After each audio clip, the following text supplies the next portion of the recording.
हमारे जिला के अध्यक्ष श्री प्रवीण जी, हमारे दार्जिलिंग के विधायक आदरणीय श्री नीरज जिम्बा जी, आनंदा हमारे जनरल सेक्रेटरी, आप सब परिचित हैं। मनोरंजन दा अपने बीच में हैं।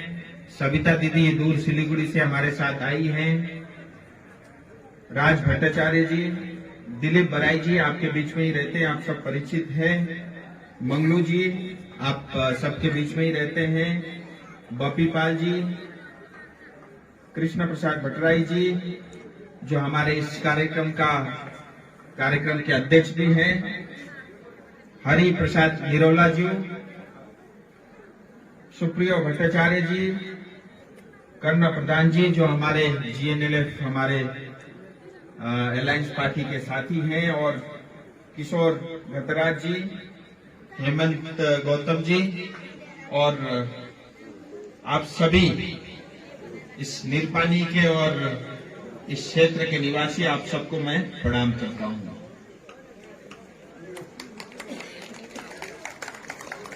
आज न्यू ईयर को दिन 1 तारीख को दिन हजुरहरू सिंह भेट हुने सायद मेरो सौभाग्य होला।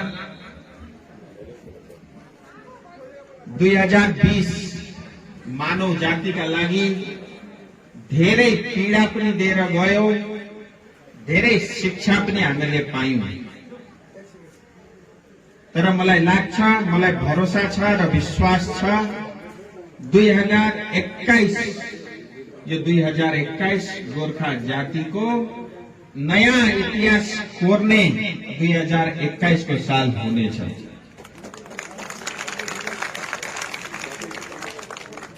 प्रयास मैले डे 1 देखि धेरै गरिरहेको छु। अब त्यसको फल पनि आउने बेला भएको छ। आज पनि म खाली हात आएको छुइन। हामीहरू सबैलाई थाहा छ यो क्षेत्र विशेष गरेर पूरा दार्जिलिङ तराई र डुवर्सको क्षेत्र चिया बगानको क्षेत्र हो। म यहाँ आज आउँदा तपाईहरुलाई एउटा सुखद समाचार पनि बताउन चाहन्छु।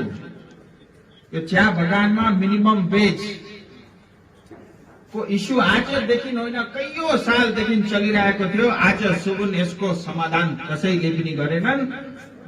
धेरै नेताहरूले ठोकुवा गरे, तर कुनै नेताले पनि मिनिमम वेज बढाउने काम आज सुबुन गरेका थिएनन्। तर भर्खरै जुन पार्लियामेन्ट सेसन समाप्त भयो कोरोना कालमा, त्यस पार्लियामेन्ट सेसनमा चिया बगानलाई लिएर, श्रमिकहरूलाई लिएर, श्रमिक वर्गलाई लिएर एउटा श्रमिकको हितका लागि कानून पारित भएको छ। त्यसको रुल्सहरू अहिले तय हुँदैछ। चाँडै 2 महिना अथवा 3 महिना लाग्ला। मिनिमम वेज सबै चाय बगान र सिन्कोना बगानमा लागू हुनेछ।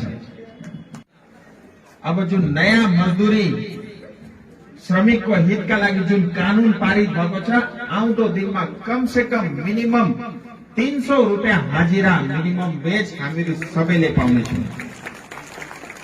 त्यति मात्रै होइन, जो PLA act 1951 plantation labour act 1951 भन्छन्, जुन अंग्रेजले बनाएर गएका थिए। हामीहरूको बंगालमा जति पनि शासनहरू आए उनीहरूले पनि अंग्रेज जस्तै हामीहरूको श्रमिकहरूमाथि शोषण गरे। तो PLA एक्ट 1951 ले गर्दाखेरि आज मिनिमम वेज पनि लागू थिएन। आज ESI को अस्पताल को सुविधा पनि थिएन, पेन्सन को सुविधा पनि थिएन, कुनै मेडिकल या कुनै चीजको कुराहरूको व्यवस्थाहरू थिएन। थियो, कागजमा मात्र थियो, तर धरातलमा थिएन। आज जुन कानून पारित भयो मिनिमम वेजका साथमा आउँदो दिनमा यो तपाईको क्षेत्रमा, यो नीलपानी चिया बगानको क्षेत्रमा एउटा ठूलो भव्य ESI को अस्पताल पनि बनिन्छ। ESI को अस्पताल बनिँदा चिया बगानका श्रमिक मात्र नभएर वहाँका परिवारका सबै शाखा सन्तानले पनि त्यस अस्पतालमा गएर मुफ्तमा फ्रीमा इलाज गराउने पाउने तपाईहरुले प्रबन्ध पनि पाउनुहुनेछ। त्यसका साथसाथै पेन्सनको व्यवस्था, अरु धेरै श्रमिकहरूका हितका लागि तो बिलमा कानूनमा यी सबै कुराहरू त्यसमा लेखिएको छ। त्यो पास पनि भइसक्यो, अब चाँडै नै 2-3 महिनामा त्यो लागू हुन्छ। अर्को मैले डे 1 देखि 2-3 मुद्दामा मात्रै फोकस गरे। यो बाटो भनेको बनाउँदै जुला, नाला झोडा भनेको बन्दिँदै जान्छ, अरू सबै कुरा हुँदै जान्छ। 2-3 कुरामा मैले फोकस गरेको थिएँ। विशेष गरेर हामीहरूको गोर्खा जातिलाई लिएर एउटा चिया बगानको काम भइसक्यो। मलाई विश्वास छ र गृह मन्त्रीजीले पनि आश्वासन दिनुभएको छ, मलाई मात्रै होइन हामीहरूका सबै एलायन्स पार्टीका साथीहरूलाई 2021 को चुनाव भन्दा अगाडि सायद भगवान प्रभुले चाहे भने यो 11 जातिको एसटीमा हाल्ने कुरा पनि अवश्य हुनेछ। त्यसका लागि धेरै कामहरू जति पनि थियो लगभग भइसक्यो। अब धेरै विलम्ब छैन, चाँडै नै त्यसको घोषणा पनि हुनेछ। र जहाँसम्म गोर्खाको सपना र स्थायी राजनीतिक समाधान र पीपीएस को कुरा यो पहाड र तराई र डुवर्समा चलिरहन्छ। म तपाईहरुलाई भन्न चाहन्छु, मैले आजसम्म राजनीति गरेको थिइनँ र म तपाईहरुलाई वचन दिन्छु, मैले अघि पनि भने अब म आउँदो दिनमा राजनीति गर्छु र राजनीति जम्मै 1.5 करोड गोर्खाको राजनीति हुन्छ। अहिले दुःख पर्दा मात्रै मणिपुरका गोर्खालाई हामीहरू सम्झिन्छौँ, आज दुःख पर्दा मात्रै उत्तराखण्डका गोर्खालाई हामीहरू सम्झिन्छौँ, आज दुःख पर्दा मात्रै अरुणाचल प्रदेशमा विजयनगरका गोर्खालाई हामीहरू सम्झिन्छौँ, आज हामीहरूलाई दुःख पर्दा हामीहरूलाई आसामको याद आउँछ।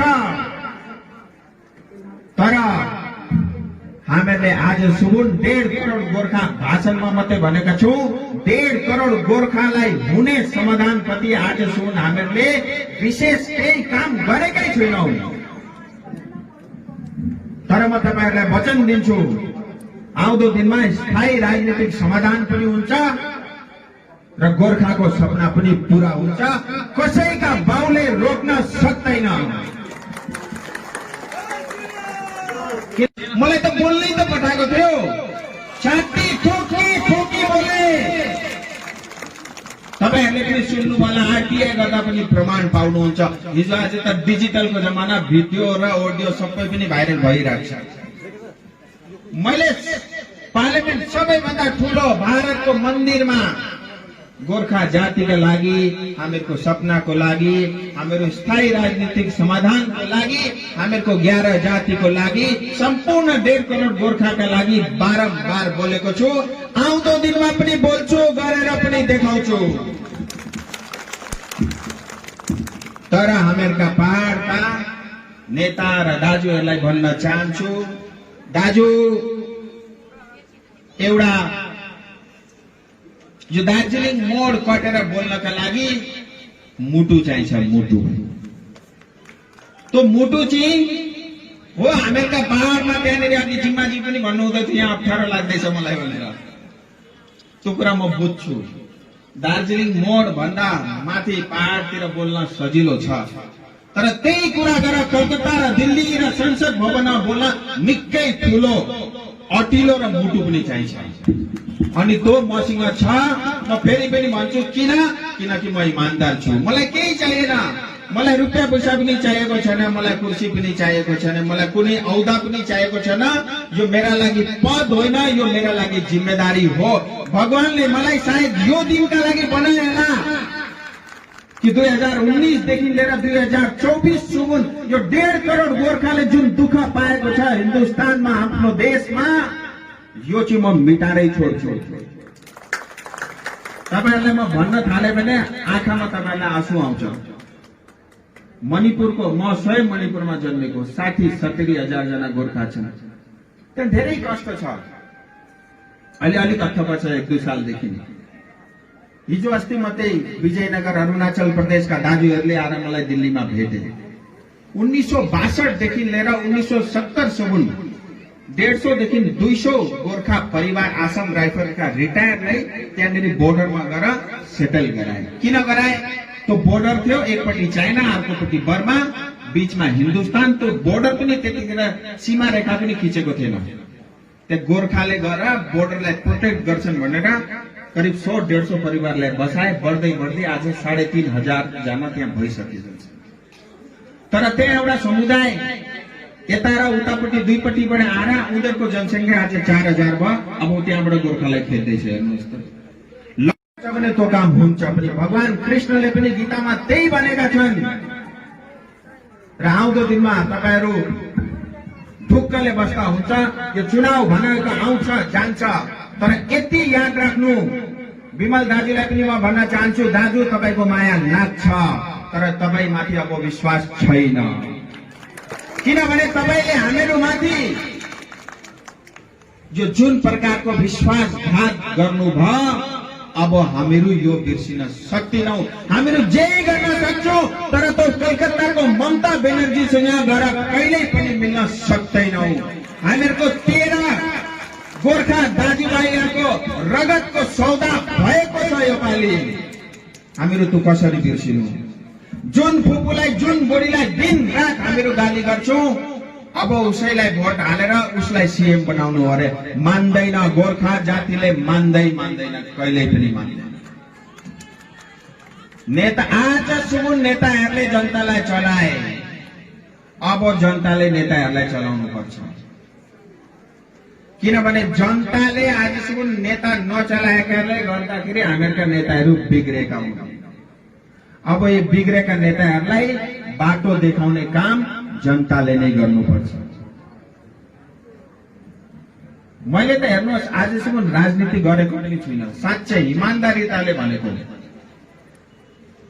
जीजीएमका साथीहरू दाजुहरूले मञ्चबाट भन्नुभयो राजुभाइले अब रिजाइन दिनुपर्छ। के को रिजाइन? किन रिजाइन?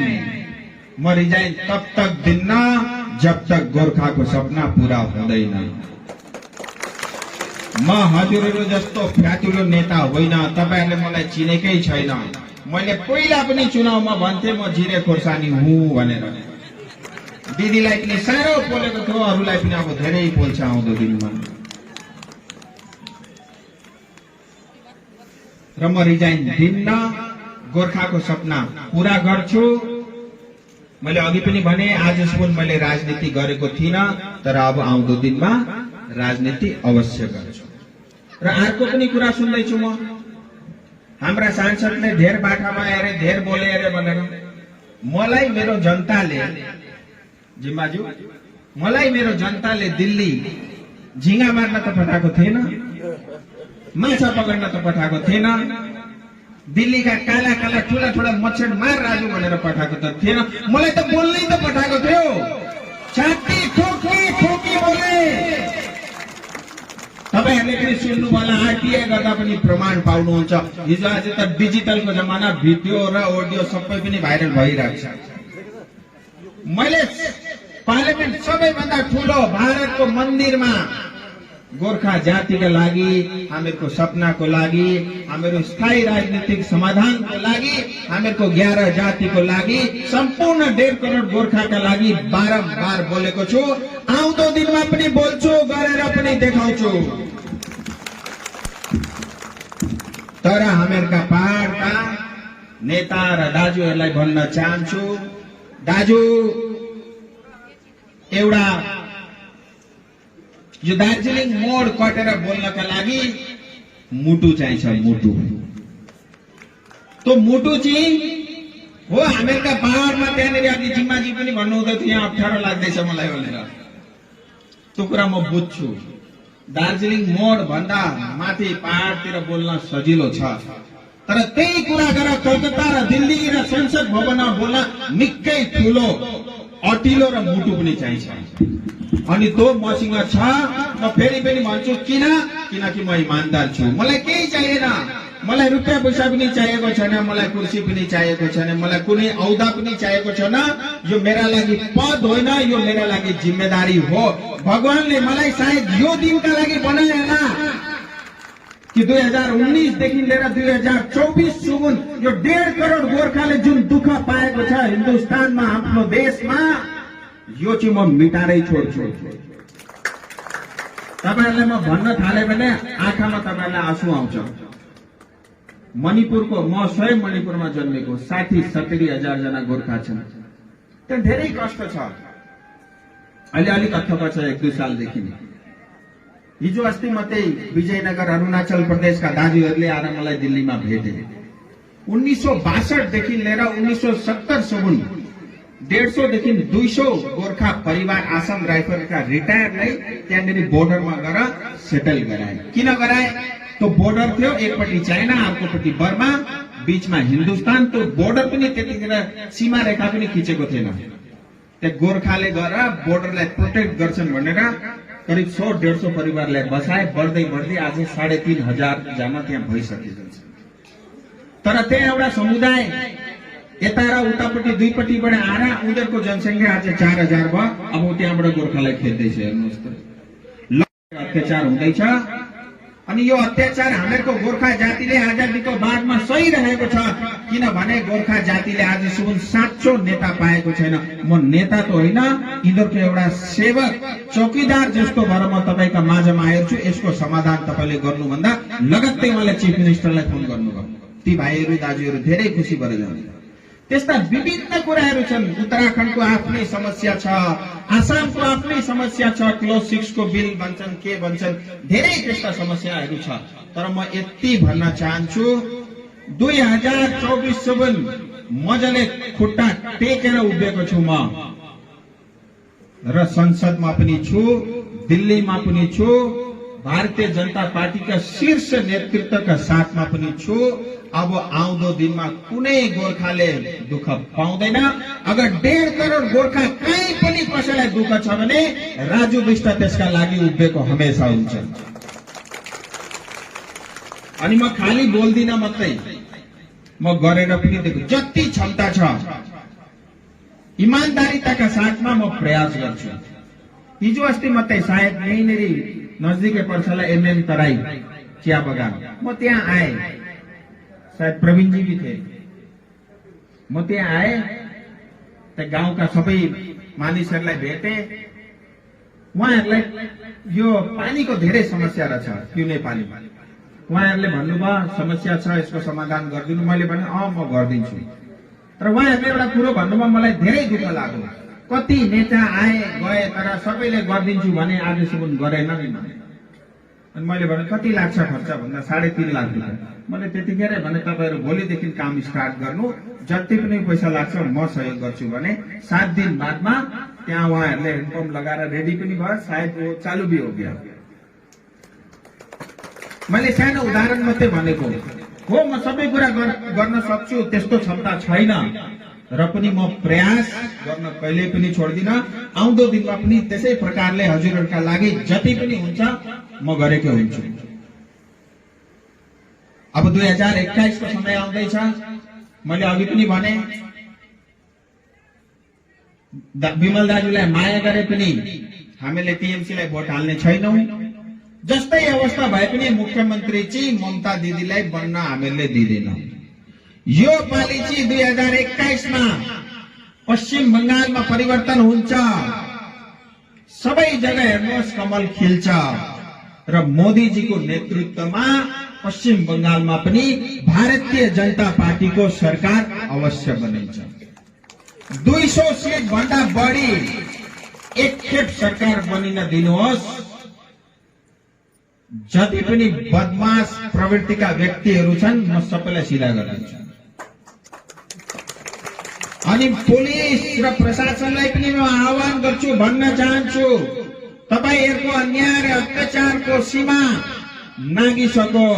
अब समय धेरै टाढा छैन, निकट छ। अझै पनि समय छ, सुध्रिनुहोस्। मैले थाहा पाउँदा आज धेरै प्रशासन र पुलिसको पनि फोन आउँछ। उल्टै हामीलाई पो भन्छ, यिनीहरूलाई चाहिँ जल्दी खेद्नु हो, टीएमसीलाई चाहिँ वाक्क पारिसक्यो भन्छ। कसरी कुट्नु हामीहरूले आफ्नो मान्छेलाई हामीहरूले जेल कसरी हाल्नु, त्यो पनि भन्दै गर्छ। र जति बदमाश प्रवृत्तिका छन् उहाँहरूलाई पनि म भन्न चाहन्छु, समय छ, अझै पनि सुध्रिँदा केही पनि बिग्रेको छैन। र यहाँ निरपानीमा मैले अघि हाम्रा दाजुसँग भ्रमण गर्दा धेरै कुराहरू उहाँले मलाई भन्नुभयो। एउटा पीएमजीएमएस को रोडको पनि कुरा गर्नु हुँदै थियो, त्यो एप्रुभ भइसक्यो, चाँडै त्यसको काम पनि सुरु हुन्छ। र अरू बाटो घाटो मैले अघि पनि भने, नाला झोडा पानी यी सबै एकखेप सरकार बनिन दिनु 3 देखि 4 महिना मात्रै समय बाँचेको छ। यी सबै 1 साल भित्रमा म टकान टुकुन सबै काम गरिदिन्छु, तपाईहरु निश्चित बस्नुहोस्। र अर्को एउटा ठूलो जुन पर्जापट्टाको इस्यु छ यो क्षेत्रमा, मैले यहाँ यसो बुझ्दा त आदिले त पर्जापट्टा पाए, आदिले पाएको पनि छैन, त्यस्तो पनि अवस्था छ। र धेरै हामीका मानिसहरू जो चाय बगानमा हुनुहुन्छ, सिन्कोना बगानमा, फोरेस्ट ल्यान्डमा, डीआई फन्डमा बस्नुहुन्छ, उहाँहरूसँग आज पर्जापट्टा छैन। हामीहरूको घोषणा पत्रमा पनि त्यसको जिकर हुन्छ। र भारतीय जनता पार्टीको पश्चिम बंगालमा सरकार बनिसक्दा तपाईहरू सबैले पर्जापट्टा पनि पाउनु हुनेछ। जति पनि हुन्छ म गरेकै हुन्छु। अब 2021 को समय आउँदैछ। मैले अघि पनि भने, विमल दाजुलाई माया गरे पनि हामीले टीएमसीलाई भोट हाल्ने छैनौं। जस्तै अवस्था भए पनि मुख्यमन्त्री चाहिँ ममता दिदीलाई बन्न हामीले दिदैनौं। यो पालि चाहिँ 2021 मा पश्चिम बंगालमा परिवर्तन हुन्छ। सबै जग्गा हेर्नुहोस् कमल खिल्छ र मोदीजीको नेतृत्वमा पश्चिम बंगालमा पनि भारतीय जनता पार्टीको सरकार अवश्य बनिन्छ। 200 सीट भन्दा बढी एकखेप सरकार बनिन दिनुहोस्। जति पनि बदमाश प्रवृत्तिका व्यक्तिहरू छन् म सबैलाई सिधा गरिदिन्छु। अनि पुलिस र प्रशासनलाई पनि म आह्वान गर्छु, भन्न चाहन्छु, तपाईहरुको अन्याय र अत्याचारको सीमा नागिसक्यो। अब समय धेरै टाढा छैन, निकट छ, अझै पनि समय छ, सुध्रिनुहोस्। मैले थाहा पाउँदा आज धेरै प्रशासन र पुलिसको पनि फोन आउँछ। उल्टै हामीलाई पो भन्छ यिनीहरूलाई चाहिँ जल्दी खेद्नु हो, टीएमसीलाई चाहिँ वाक्क पारिसक्यो भन्छ। कसरी कुट्नु हामीहरूले आफ्नो मान्छेले हामीहरूले जेल कसरी हाल्नु त्यो पनि भन्दै गर्छ। र जति बदमाश प्रवृत्तिका छन् उहाँहरूलाई पनि म भन्न चाहन्छु, समय छ, अझै पनि सुध्रिँदा केही पनि बिग्रेको छैन। र यहाँ निरपानीमा मैले अघि हाम्रा दाजुसँग भ्रमण गर्दा धेरै कुराहरू उहाँले मलाई भन्नुभयो। एउटा पीएमजीएमएसको रोडको पनि कुरा गर्नु हुँदै थियो, त्यो एप्रुभ भइसक्यो, चाँडै त्यसको काम पनि सुरु हुन्छ। र अरू बाटो घाटो मैले अघि पनि भने, नाला झोडा पानी यी सबै एकखेप सरकार बनिन दिनु 3 देखि 4 महिना मात्रै समय बाँचेको छ। यी सबै 1 साल भित्रमा म टकान टुकुन सबै काम गरिदिन्छु, तपाईहरु निश्चित बस्नुहोस्। र अर्को एउटा ठूलो जुन पर्जापट्टाको इस्यु छ यो क्षेत्रमा, मैले यहाँ यसो बुझ्दा त आदिले त पर्जापट्टा पाए, आदिले पाएको पनि छैन, त्यस्तो पनि अवस्था छ। र धेरै हामीका मानिसहरू जो चाय बगानमा हुनुहुन्छ, सिन्कोना बगानमा, फोरेस्ट ल्यान्डमा, डीआई फन्डमा बस्नुहुन्छ, उहाँहरूसँग आज पर्जापट्टा छैन। हामीहरूको घोषणा पत्रमा पनि त्यसको जिकर हुन्छ। र भारतीय जनता पार्टीको पश्चिम बंगालमा सरकार बनिसक्दा तपाईहरू सबैले पर्जापट्टा पनि पाउनु हुनेछ। तपाईहरूलाई हात जोडेर क्षमा चाहन्छु। आज न्यू इयर नयाँ सालको प्रथम दिनमा मैले गर्दा सायद तपाईहरू पिकनिक जान आज पाउनु भएन होला, त्यसका लागि म क्षमा चाहन्छु। मैले अघि पनि भने, तपाईहरुका माझमा आएर मलाई हमेशा आफ्नो जस्तो मलाई लाग्छ, आफ्नै घरमा आए जस्तो लाग्छ। त्यसका लागि तपाईहरुलाई धेरै धेरै धन्यवाद। और अंत में आप सबसे मैं क्षमा भी चाहता हूं, क्योंकि नए साल का पहला दिन और मुझे लगता है आप सब लोग पिकनिक जाने की बहुत सारी इच्छा होगी, खास करके युवा साथियों की। आप लोग जा नहीं पाए, उसके लिए मैं क्षमा प्रार्थी हूं। और जैसा मैंने बताया, आप सब लोग इतने प्यार से प्रेम से मिल करके रहते हैं। अब हम सब का कर्तव्य है कि पश्चिम बंगाल में जिस तरह का शासन है, जिस तरह की सरकार है, अब आपको, हमको, हम सबको मिल करके उखाड़ के बंगाल की खाड़ी में टीएमसी को डालने का ये हमारा पहला कर्तव्य है। और चुनाव हम अपने लिए नहीं, सिर्फ पश्चिम बंगाल के लिए नहीं, हम चुनाव जीतेंगे पूरे भारतवर्ष के लिए। क्योंकि आज जो पश्चिम बंगाल की अवस्था है, जिस तरह की सरकार ममता दीदी चला रही है, आज अगर यही स्थिति रही तो पश्चिम बंगाल में सांस लेना बहुत मुश्किल हो जाएगा टीएमसी की राज में। और हम राष्ट्रभक्त लोग, ये हमारा कर्तव्य है कि जिस तरह की चिटफंड की सरकार, करप्शन की सरकार, भ्रष्टाचार की सरकार, पुलिस राज की सरकार, तानाशाह की जो सरकार है, इसको उखाड़ फेंकना ही हमारा पहला और सबसे पहला कर्तव्य है। और ये सौभाग्य आपको हम सबको बहुत जल्दी मिलने वाला है। ज्यादा समय नहीं, 3 से 4 महीने का समय है। ये पुण्य का काम आप सबको मिलकर के करना होगा। फिर उसके बाद जो सरकार बनेगी वो राष्ट्र भक्तों की सरकार बनेगी, वो नरेंद्र भाई मोदी की सरकार बनेगी, जिन्होंने इस कोरोना काल में भी ये इंश्योर किया, इसका ध्यान रखा कि आपके घर में कम से कम खाने लायक चावल पहुंच जाए। वो बात अलग है कि टीएमसी ने उसमें भी भ्रष्टाचार किया।